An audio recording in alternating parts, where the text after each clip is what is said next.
올해 67이 되신 박 영감님은 평생을 몸바쳐 일한 중소기업에서 은퇴한 지 5년 차가 되었습니다. 은퇴 후 남은 것이라곤 국민연금 월 120만 원과 낡은 서울 변두리 아파트 한 채가 전부였죠. 그러다 작년 가을 눈에 넣어도 아프지 않을 늦둥이 막내딸이 결혼을 하게 되었습니다. 요즘 젊은 애들 집 구하기가 하늘의 별 따기라는데 평생 새빵살이 한 번 안 시키고 곱게 키운 딸이 빌라 전전하는 꼴을 볼 수가 없었죠. 결국 박 영감님은 큰 결심을 했습니다. 살던 아파트를 팔아 경기도 외곽에 작은 빌라로 이사를 가고 남은 차액 중 2억 원을 딸아이의 신혼집 전세금에 턱하니 보태주었습니다. 딸은 눈물을 흘리며 고마워했고 영감님도 비록 집은 좁아졌지만 부모로서 마지막 도리를 다했다는 생각에 마음이 홀가분했습니다. 남은 여윳돈 1억 원은 혹시 모를 병원비로 쓰려고 은행 직원의 추천을 받아 이자가 좀 높다는 예금에 묶어두었죠. 직장에 다니는 큰아들 밑으로 건강보험 피부양자도 올려두었으니 매달 나오는 국민연금으로 아내와 둘이 소박하게 밥이나 먹고 살면 노후 준비는 끝난 줄 알았습니다. 그런데 며칠 전 박 영감님 집으로 국민건강보험공단에서 보낸 우편물 하나가 날아왔습니다. 무심코 봉투를 뜯어본 영감님은 그 자리에 주저앉고 말았습니다. 건강보험 지역가입자 전환 안내 및 보험료 부과고지서. 청구된 금액은 자그마치 매월 28만 5천 원이었습니다. 아니, 내가 지금 월급 받는 것도 아니고 집도 외곽 빌라로 줄여서 이사 왔는데 대체 왜 나보고 한 달에 30만 원 가까운 생돈을 내라는 거야? 이게 말이 돼? 공단에 전화를 걸어 호통을 쳐봤지만 돌아오는 답변은 차가웠습니다. 선생님, 피부양자 자격이 박탈되셨습니다. 이번 달부터 지역가입자로 보험료를 납부하셔야 합니다. 대체 박 영감님은 무슨 치명적인 실수를 저질렀기에 딸에게 집을 보태주고도 이런 건보료 폭탄을 맞게 된 것일까요? 시청자 여러분, 혹시 박 영감님 이야기가 남일 같지 않으신가요? 최근 우리 주변에서 너무나도 흔하게 벌어지는 일입니다. 은퇴자들에게 가장 큰 공포는 암도 치매도 아닌 바로 이 건보료 피부양자 탈락이라는 말이 있을 정도니까요. 박 영감님이 억울하게 건보료 폭탄을 맞은 이유는 시니어분들이 가장 많이 놓치시는 두 가지 경제적 함정에 빠졌기 때문입니다. 오늘 이 두 가지를 확실히 아셔야 내 지갑을 지킬 수 있습니다. 첫 번째 함정, 바로 합산소득의 덫입니다. 피부양자 자격을 유지하려면 연간 합산 소득이 2천만 원 이하여야 한다는 사실 다들 한 번쯤 들어보셨을 겁니다. 박 영감님은 국민연금으로 1년에 1,440만 원을 받습니다. 2천만 원이 안 되죠. 문제는 아파트를 팔고 남은 여윳돈 1억 원을 고금리 예금에 넣어둔 것이 화근이었습니다. 예금 이자로 발생한 금융소득이 합산되면서 턱걸이로 연 소득 2천만 원을 넘어버린 겁니다. 단돈 1만 원이라도 기준을 초과하면 피부양자 자격은 얄짤없이 박탈됩니다. 두 번째 함정, 자식에게 몰래 준 현금입니다.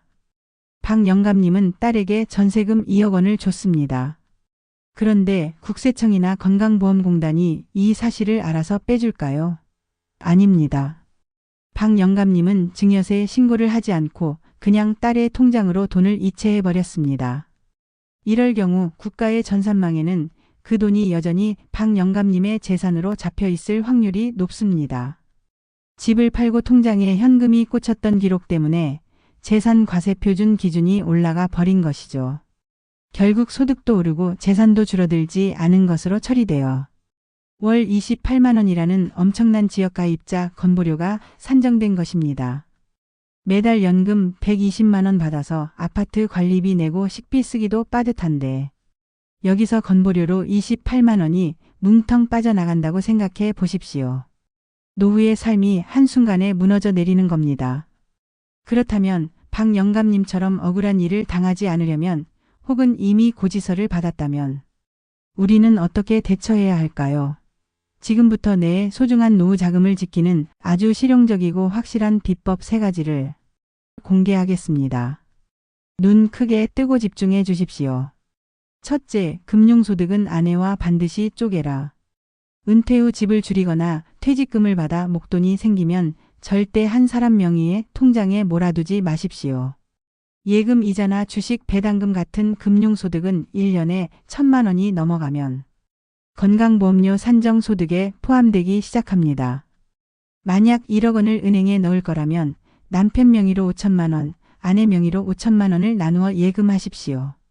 부부간에는 10년간 6억 원까지 세금 없이 돈을 주고받을 수 있습니다. 이렇게 명의를 쪼개서 이자 소득을 반으로 낮춰야 아슬아슬하게 피부양자에서 탈락하는 비극을 막을 수 있습니다. 둘째, 자식에게 돈을 줄 땐 차용증이나 증여 신고를 확실히 해라. 내 새끼한테 내 돈 주는데 무슨 신고야? 하시는 분들 이제 그런 시대는 지났습니다. 딸에게 2억을 보태주었다면 당당하게 증여세 신고를 하십시오. 자녀에게는 10년간 5천만 원까지 세금 없이 증여가 가능하고 결혼 자금 명목이라면 더 큰 금액도 공제가 가능합니다. 무엇보다 이렇게 국세청에 공식적으로 신고를 해야 내 재산 목록에서 그 2억 원이 깔끔하게 지워집니다. 그래야 건강보험공단에서도 이분은 재산이 줄었구나 하고 건보료를 올리지 않습니다. 귀찮다고 숨기면 박 영감님처럼 평생 세금과 건보료 폭탄을 맞습니다. 셋째, 이미 고지서를 받았다면 조정 신청을 해라. 만약 박 영감님처럼 이미 억울하게 건보료가 날아왔다면 당황하지 마시고 건강보험공단에 보험료 조정 신청을 하십시오. 내가 집을 팔아서 일시적으로 돈이 들어왔지만 그 돈은 이미 자식에게 합법적으로 주었다. 내년에는 예금 만기가 끝나서 이자 소득이 없다는 것을 입증할 수 있는 서류를 제출하면 심사를 통해 다시 피부양자 자격을 살려주거나 보험료를 깎아주는 제도가 있습니다. 가만히 있으면 매달 돈이 빠져나가지만 따지고 서류를 내면 돌려받을 수 있습니다.